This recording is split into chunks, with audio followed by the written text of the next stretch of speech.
We are blessed with electrical power. But you don't take a screwdriver and stick it in an outlet. That same power that gave you good things can make you feel real bad. So you enjoy electricity, but you handle it carefully because you know this power is not to be played with. To fear God means to take God seriously. His thoughts, his views, his perspectives. He says in verse 9 of 2 Corinthians 5, therefore we also have as our ambition, whether at home or absent, to be pleasing to him. We have as our ambition. An ambition is a goal, is something you're striving toward. He says, in light of this judgment that is to come, I have made it my ambition. I have made it my goal to be pleasing to him. So the first thing we must do in preparation for that day is to begin today to ask by the end of the day, did I please God with my day?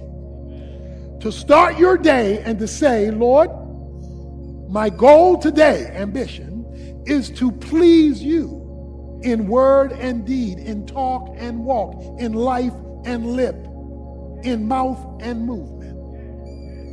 I want to please you today so that when I lay my head on the pillow tonight, I can look back and say, you were well pleased today. And then you repeat the same thing tomorrow and the day after that, and you make it a daily enterprise to be pleasing unto him. Now, we are not perfect. God knows that we are not perfect. But at the very same time, he wants it to be clear that we are pursuing his pleasure. And if we are pursuing his pleasure, you will find more and more days that you end the day satisfied than dissatisfied, because pleasing him has become a practice. It has become the way you're thinking and operating and oriented. And so he says you are to have as your ambition, your goal in life, measured on a daily basis, to please him, to make him happy. To ask the question, is God going to be happy if I do this or do that, go here, go there, say this, say that? Is that going to make him smile? He says, that's my ambition. So the first thing is to make it an orientation to pursue his pleasure. The fear of the Lord. Well, what is that? It's not something that you hear talked about very often. Matter of fact, I think we need to hear it talked about a lot more. What is the fear of the Lord? It's not being afraid of God. God loves us. He's good. He's not going to hurt us. But it means to have a reverence and a respect for God. That means you know how powerful he is. You know that when he says something, he means it. And so you're not going to go against things that he says, just kind of hoping that you'll get by with it.